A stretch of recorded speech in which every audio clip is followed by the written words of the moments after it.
Olá, pessoas amadas, que estejam todos bem com a graça de Cristo. Pai nosso que estás no céu, santo seja o vosso nome. Venha a nós o vosso reino, seja feita a vossa vontade, na terra e no céu. E o pão de cada dia dai-nos hoje e sempre.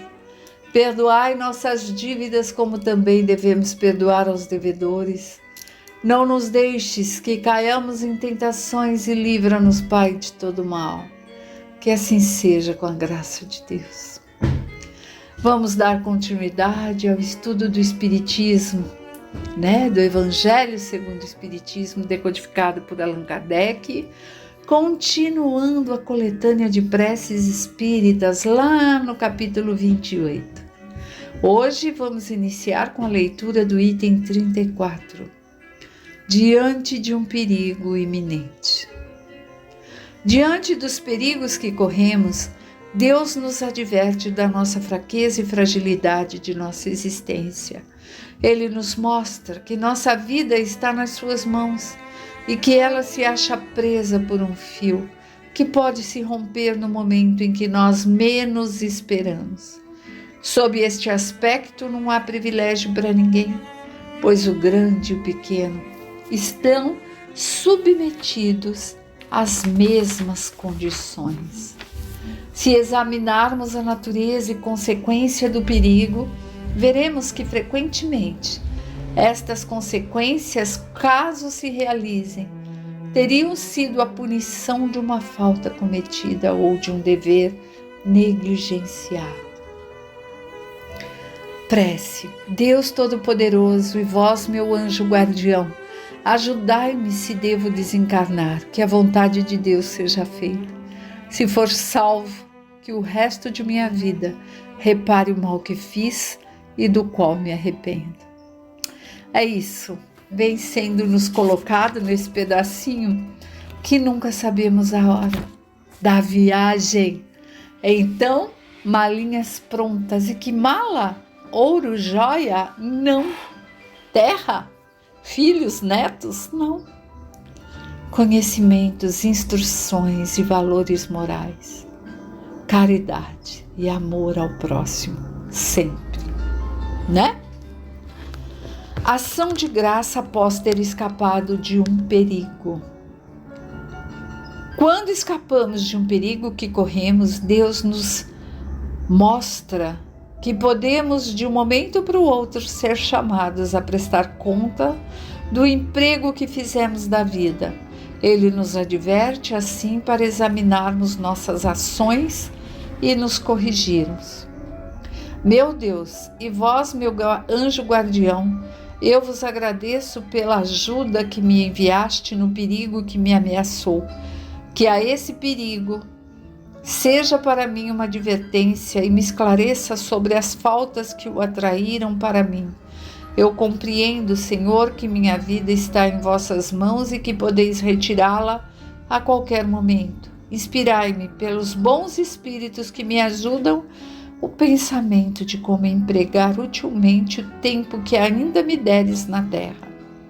Meu anjo guardião, sustentai-me na resolução que tomo de reparar meus erros e de fazer todo o bem que estiver ao meu alcance, a fim de chegar menos imperfeito ao mundo dos espíritos quando Deus me chamar.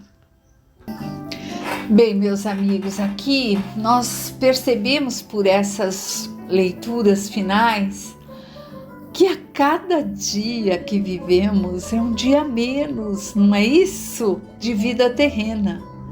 Estamos então em contagem regressiva, desde que nascemos. E aí devemos ver isso com tristeza? Não, claro que não.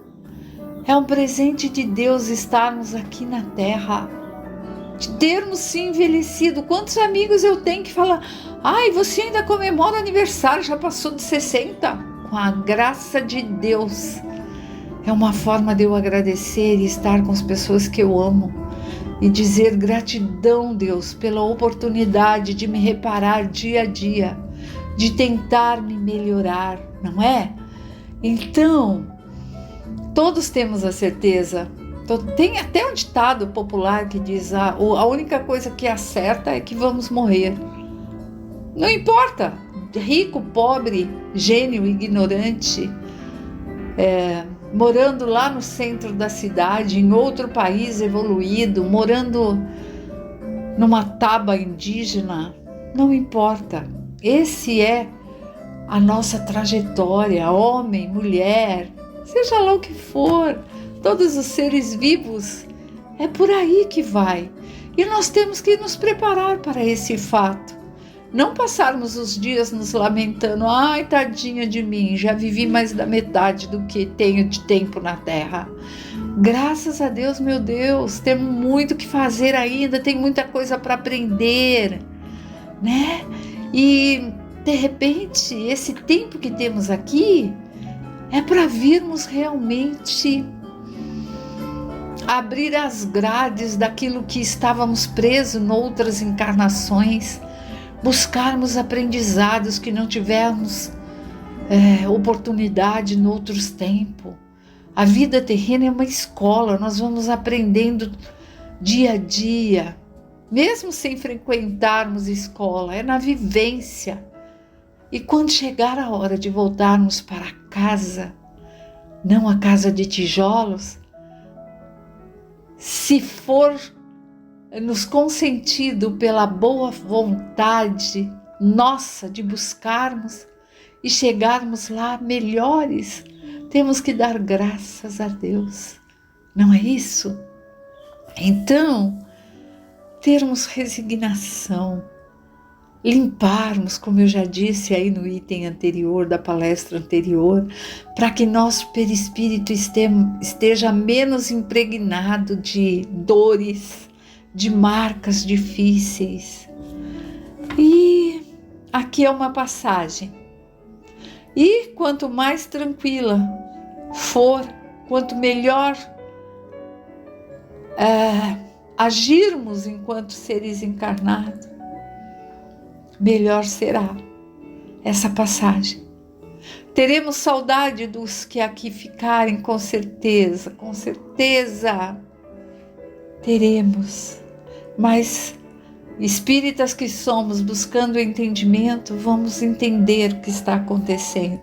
Vai existir luto, sofrimento, mas o desespero, não devemos, ficarmos desesperados. É isso. Então, e pedirmos a Deus sempre: perdoai, Pai, a dívida que eu carrego, assim como eu perdoo os devedores. Acabei de fazer essa prece no início dessa palestra. Parece tão fácil o falar, mas é isso no dia a dia, é agirmos dessa forma, é sentirmos pelo outro o que gostaríamos que o outro sentisse por nós. É isso. Continuando a leitura.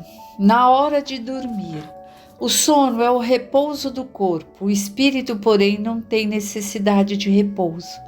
Enquanto os nossos sentidos físicos estão adormecidos, a alma se liberta em parte da matéria e assume o domínio de suas capacidades espirituais. O sono foi dado ao homem para a reposição da força orgânica e da força moral. Enquanto o corpo recupera a energia que perdeu pela atividade do dia anterior, o espírito vai fortalecer-se entre outros espíritos. As ideias que encontra ao despertar em forma de intuição, ele as obtém do que vê, do lado que ouve e os conselhos que lhe são dados. Equivale ao retorno temporário do exílio à verdadeira pátria, como um prisioneiro momentaneamente liberto. Mas, tal como acontece ao prisioneiro perverso, acontece o mesmo ao espírito que nem sempre aproveita esses momentos de liberdade para o seu adiantamento. Se tem maus instintos, ao invés de procurar boas companhias, procura os maus, seus semelhantes, e vai visitar lugares onde pode dar livre curso às suas más tendências.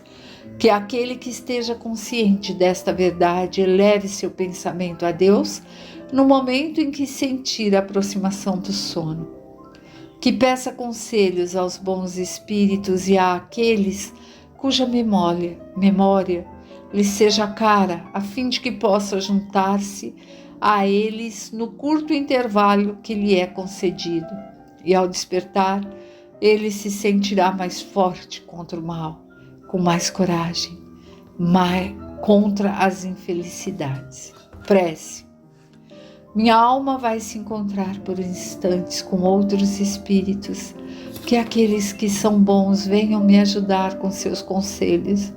Meu anjo guardião, fazei com que ao despertar eu conserve uma durável e salutar impressão desse convívio.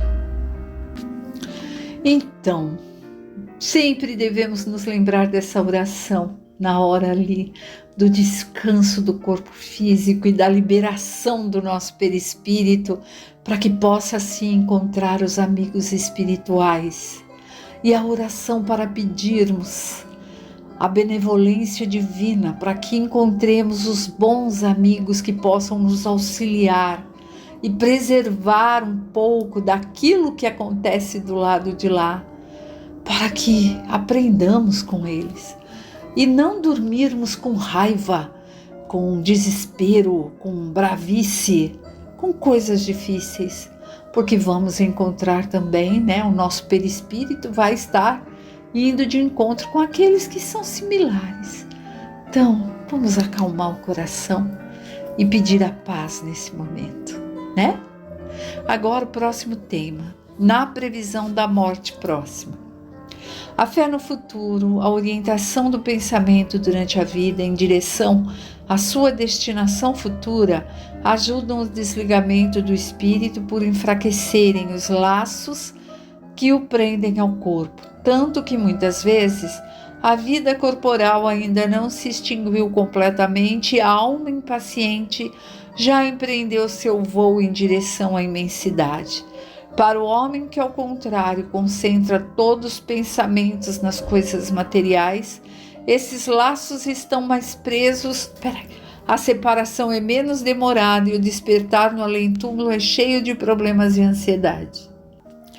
Bem, meus amigos, aqui é importante relembrarmos missionários da luz, que mostra o processo de reencarne e desencarne, no caso de Segismundo.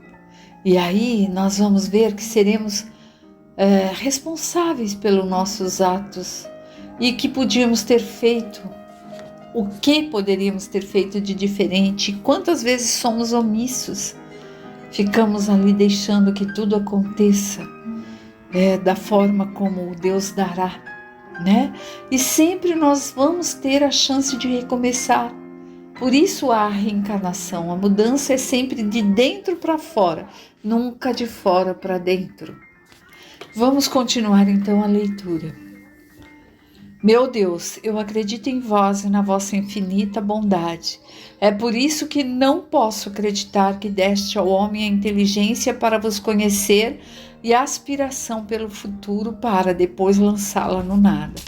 Acredito que meu corpo é apenas o envoltório perecível de minha alma e que, quando tiver cessado de viver, acordarei no mundo dos espíritos. Deus Todo-Poderoso, sinto os laços que unem minha alma ao meu corpo romperem-se e que logo vou ter que prestar contas do uso que fiz da vida enquanto encarnado. Vou sofrer as consequências do bem ou mal que fiz. Lá não haverá mais ilusão, nem desculpas possíveis. Todo o meu passado vai se desenrolar diante de mim e serei julgado segundo minhas obras. É isso.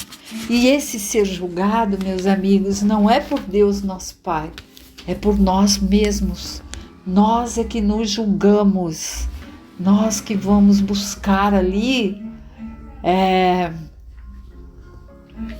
isso dentro de nós, dentro da nossa consciência, Vamos continuar? Continuando a leitura. Nada levarei dos bens da terra. Honraria as riquezas, satisfações da vaidade e orgulho. Enfim, tudo que se prende ao corpo vai ficar na terra. Nem a menor parcela me seguirá, e nada disso me será útil no mundo dos espíritos. Levarei comigo apenas o que pertence à alma, ou seja, as boas e más qualidades que serão pesadas na balança mais rigorosa, da mais rigorosa justiça.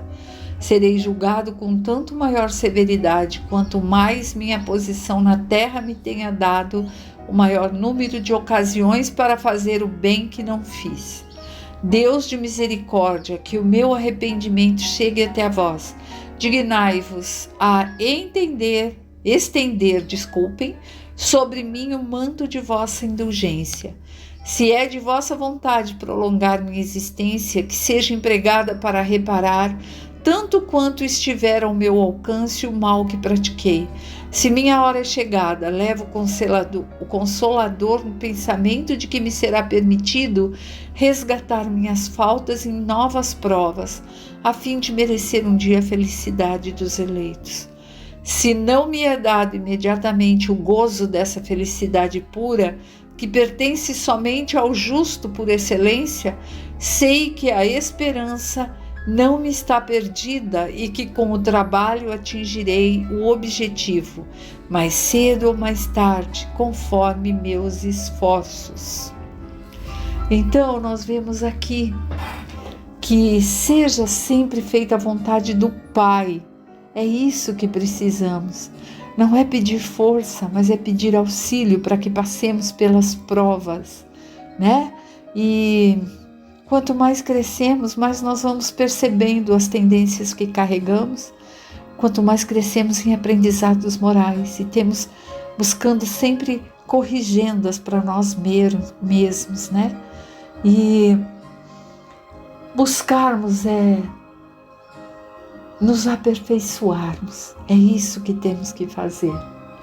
Sei que os bons espíritos e meu anjo guardião estarão lá, perto de mim para me receber. Em breve eu os verei como eles me veem. Sei que encontrarei aqueles que amei na terra, se tiver assim merecimento, e aqueles que deixo virão um dia me reencontrar para estarmos reunidos para sempre, e enquanto isso poderei vir visitá-los. Também sei que vou encontrar aqueles que ofendi. Possam eles perdoar-me pelo que têm a me censurar, meu orgulho, minha dureza, injustiça, e que eu não me envergonhe na presença deles. Perdoo aqueles que fizeram ou quiseram me fazer mal na terra. Não levo ódio contra eles e rogo a Deus que os perdoe. Senhor, dai-me a força para deixar sem lamentações alegrias grosseiras deste mundo, que não são nada perto das alegrias puras do mundo de onde vou entrar. Lá para o justo não há mais tormentos, sofrimentos, misérias. Apenas o culpado sofre, mas resta-lhe sempre a esperança. Bons espíritos e vós, meu anjo guardião, não me deixeis fracassar neste momento supremo. Fazei brilhar aos meus olhos a divina luz, a fim de reanimar minha fé, se ela vier a abalar-me. Preces pelos encarnados. Se é conveniente que agora o aflito seja seu curso, ela não será abreviada pelo nosso pedido. Porém, seria ato de impiedade se o desencorajássemos, porque o pedido não é atendido, já que pela falta de cessação da prova pode-se esperar obter qualquer outra consolação que modele a amargura. O que é verdadeiramente útil para aquele que sofre é a coragem e resignação, sem as quais o que suporta não tem proveito para si, pois será obrigado a recomeçar a prova. É, pois, em direção a esse objetivo que é preciso dirigir nossos esforços, seja pedindo aos bons espíritos em favor dele, seja levando-lhe o moral pelos seus conselhos e encorajamentos, seja também auxiliando materialmente, se for possível. A prece, nesse caso, também tem o efeito direto, dirigindo sobre a pessoa por quem é feita uma corrente fluídica com o objetivo de lhe fortalecer o ânimo. Meu Deus, cuja bondade infinita dignai-vos em suavizar a amargura da situação, se assim for de vossa vontade. Bons espíritos, em nome de Deus Todo-Poderoso, vos suplico amparo nas aflições. Se no teu interesse elas não puderem ser poupadas, fazei-o compreender que elas são necessárias para o seu adiantamento.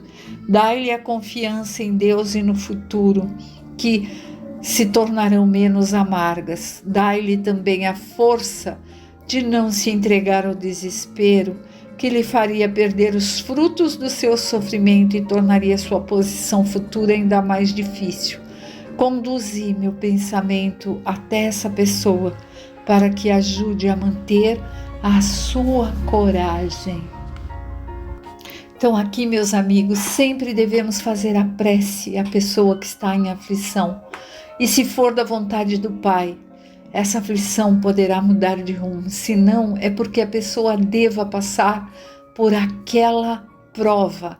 E a prece já o ajudará a ter força, coragem, para passar pela expiação, pelo aprendizado, para não repetir novamente algo que já deva ter feito no outro tempo, né? E assim nós podemos estar auxiliando o nosso próximo e nos auxiliando quando pedimos ali a Deus nosso Pai os benefícios a outrem. Então, que Deus Pai esteja com todos, que assim seja. Até breve.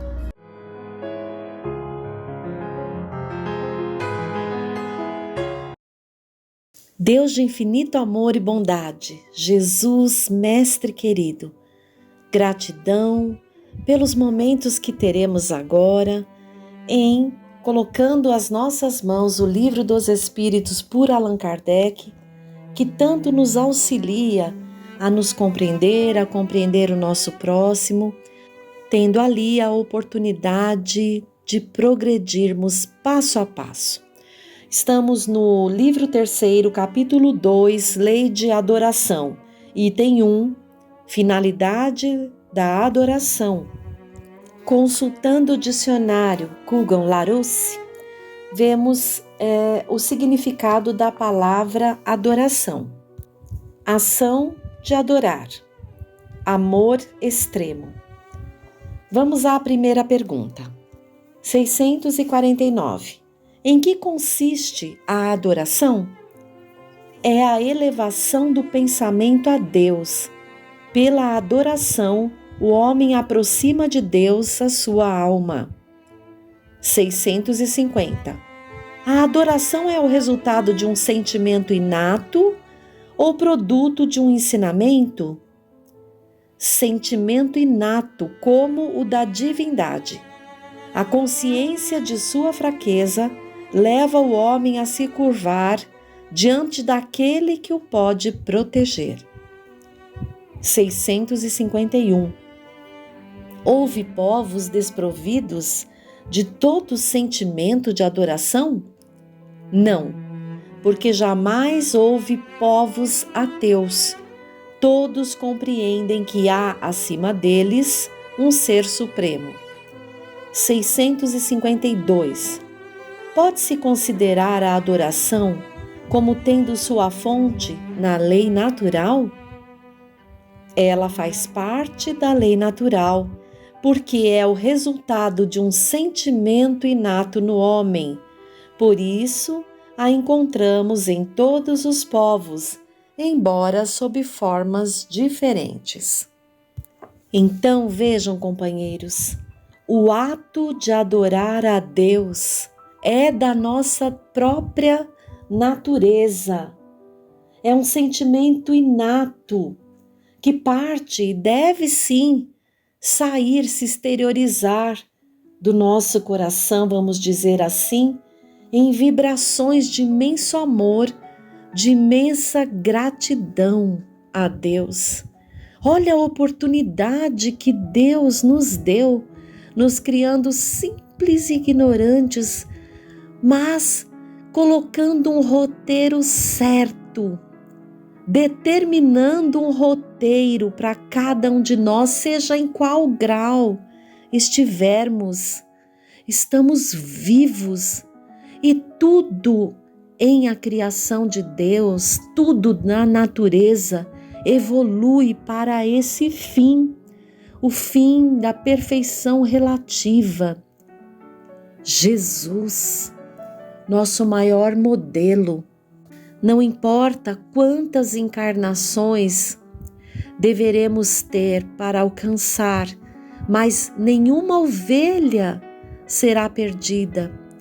Pensando nisso, acreditando e sentindo acima de tudo, porque Deus nos envolve no seu amor diante da sua criação, nesse fluido universal que a tudo equilibra. E se estivermos ali, nos inclinando para buscar esse caminho que é da nossa natureza também, esse caminho que vimos nas lições do capítulo anterior, né?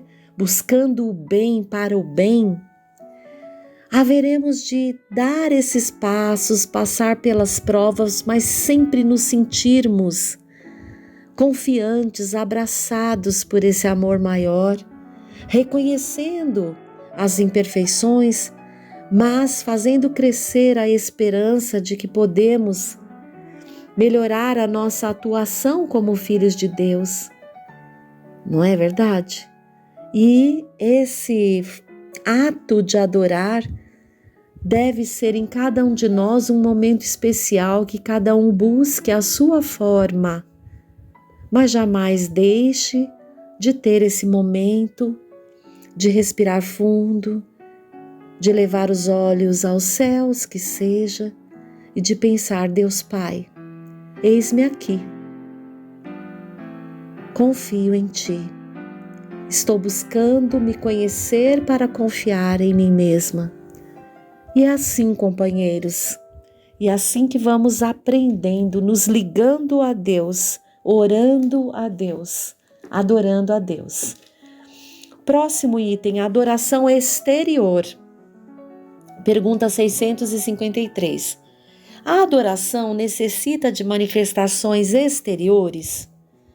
A verdadeira adoração é a do coração. Em todas as vossas ações, pensai sempre que o Senhor vos observa. 653A. A adoração exterior é útil?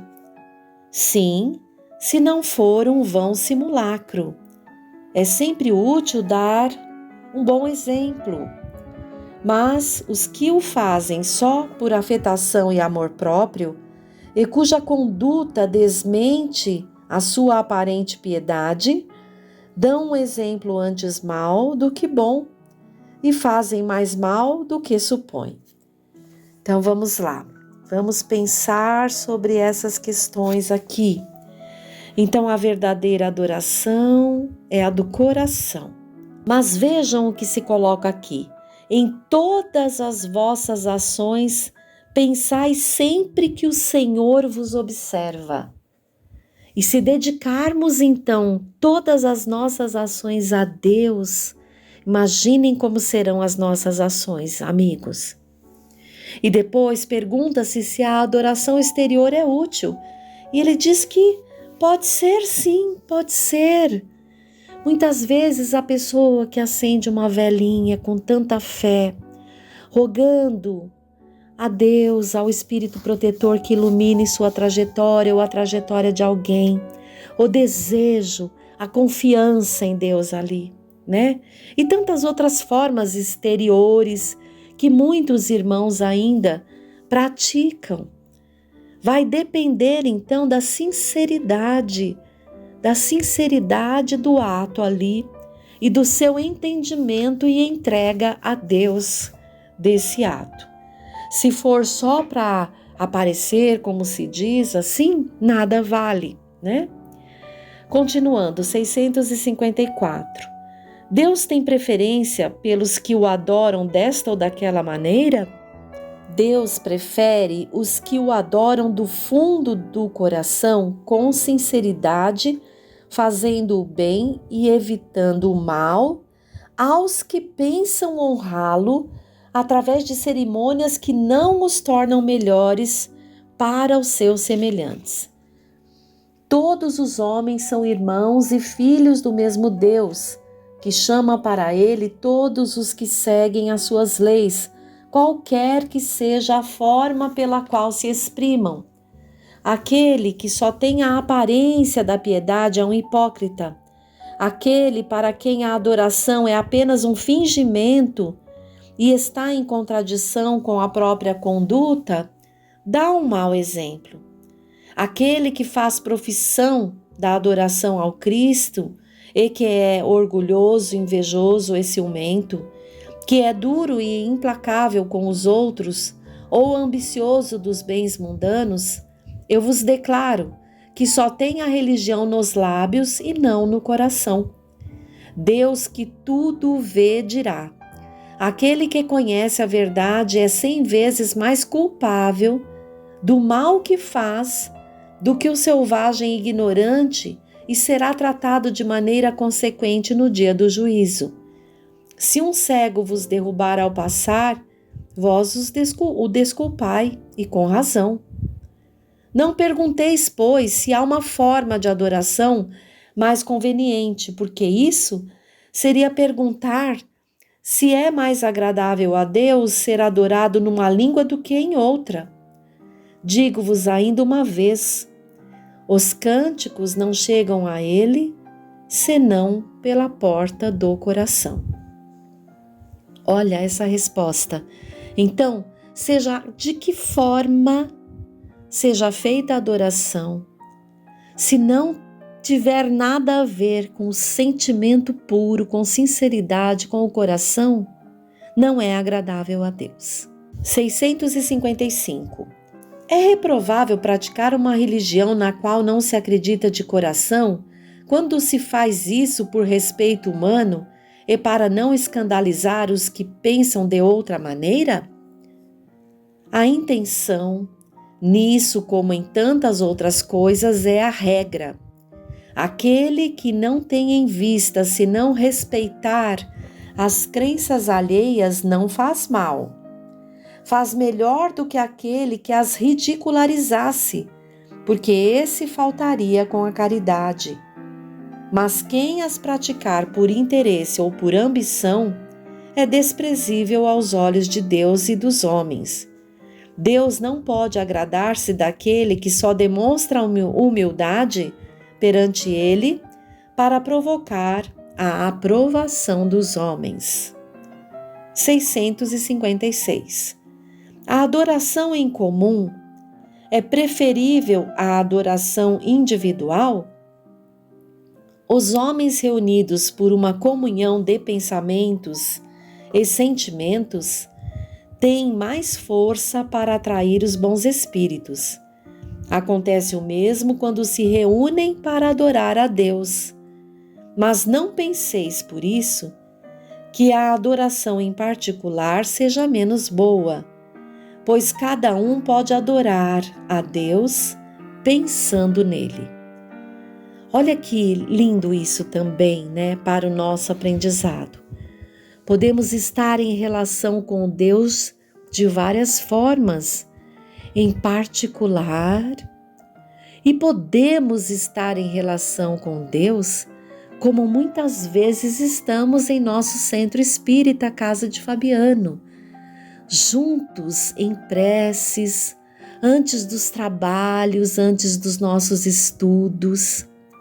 Quando o nosso pensamento está uníssono na prece, em conjunto alcançamos, nos sintonizamos com a espiritualidade superior que eleva e leva as nossas vibrações a Deus Pai e que faz descer sim em forma de bênção sobre todos nós. Então que possamos nos reunir sempre e cada vez mais para adorar a Deus dessa forma, agradável, sinceramente pelo coração, como irmãos unidos ombro a ombro, com o fim em vistas, do bem e para o bem de todos. Item 3. Vida contemplativa.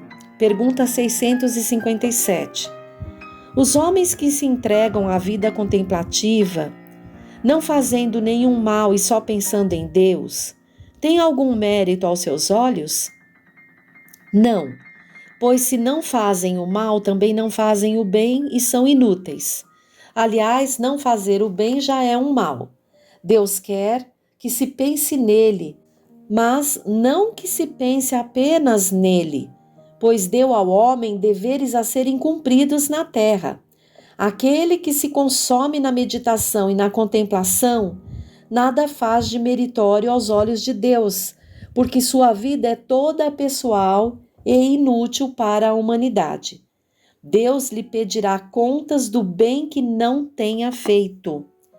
Kardec nos remete ao item 640, que diz: aquele que não faz o mal, mas aproveita o mal praticado por outro, é culpável no mesmo grau? É como se o cometesse. Ao aproveitá-lo, torna-se participante dele. Talvez tivesse recuado diante da ação, mas, se ao encontrá-la realizada, dela se serve, é porque a aprova e a teria praticado se pudesse ou se tivesse ousado. Então vejam ao item a que ele se refere. Estar em contemplação sem nada realizar é a mesma coisa de não praticar o bem e estar ocioso, não utilizando bem o tempo de que dispõe, não utilizando o tempo de ser útil, de servir. Então, novamente, não fazer o bem é um mal. Item 4, da prece, 658. A prece é agradável a Deus? A prece é sempre agradável a Deus quando ditada pelo coração, porque a intenção é tudo para Ele. A prece do coração é preferível à que podes ler, por mais bela que seja, se a leres mais com os lábios do que com o pensamento. A prece é agradável a Deus quando é proferida com fé, com fervor e sinceridade. Não creiais, pois, que Deus seja tocado pelo homem vão, orgulhoso e egoísta, a menos que a sua prece represente um ato de sincero arrependimento e de verdadeira humildade. Então vamos lá. A prece é um dos recursos dos quais dispomos, que está mais facilmente à nossa mão, vamos dizer assim, ao nosso alcance, para podermos utilizar e nos aproximar de Deus. Mas a prece, como recurso, é agradável a Deus quando ditada mesmo pelo coração. Não importa se sejam palavras simples, se seja leitura, se for da boca para fora, nada vai adiantar, não é verdade? 659. Qual o caráter geral da prece? A prece é um ato de adoração. Fazer preces a Deus é pensar nele, aproximar-se dele, pôr-se em comunicação com ele.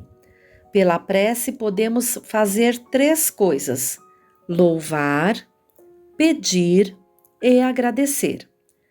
660. A prece torna o homem melhor? Sim, porque aquele que faz preces com fervor e confiança se torna mais forte contra as tentações do mal, e Deus lhe envia bons espíritos para o assistir. É um socorro jamais recusado, quando o pedimos com sinceridade. 660A. Como se explica que certas pessoas que oram muito sejam, apesar disso, de muito mau caráter, ciumentas, invejosas, implicantes, faltas de benevolência e de indulgência, que sejam até mesmo viciosas? O essencial não é orar muito, mas orar bem. Essas pessoas julgam que todo o mérito está na extensão da prece e fecham os olhos para os seus próprios defeitos. A prece é para elas uma ocupação, um emprego do tempo, mas não um estudo de si mesmas. Não é o resultado que é ineficaz, neste caso, mas a maneira de aplicá-lo. 661. Pode-se pedir eficazmente a Deus o perdão das faltas? Deus sabe discernir o bem e o mal. A prece não oculta as faltas. Aquele que pede a Deus o perdão de suas faltas não o obtém se não mudar de conduta. As boas ações são a melhor prece, porque os atos valem mais do que as palavras. Então, queridos irmãos, vamos refletir até aqui, né? Não terminamos o item ainda, mas vamos refletir sobre como a prece é sempre agradável a Deus quando ditada pelo coração, sinceramente, não é? E torna a cada um de nós melhor, porque quando aprendemos a fazer a prece, estabelecer essa relação com Deus, nos tornamos mais confiantes. Aprendemos que o essencial não é orar muito, mas orar bem. E que acima do que possamos pensar em dizer ou ler a Deus, né? As boas ações são a melhor prece, porque os atos valem mais do que palavras. Então veja que lindo quanto recurso podemos utilizar através das oportunidades que temos, quando aquietamos o nosso coração, né, juntos ou em particular, o quanto é válido a Deus quando parte de sentimentos sinceros e o quanto a prece pode se transformar em ação. O desejo de afinar o coração com Cristo é o serviço em benefício do nosso próximo. E assim vamos nos melhorando também. Que Jesus, então, esteja junto ao coração de cada um. Até o próximo encontro.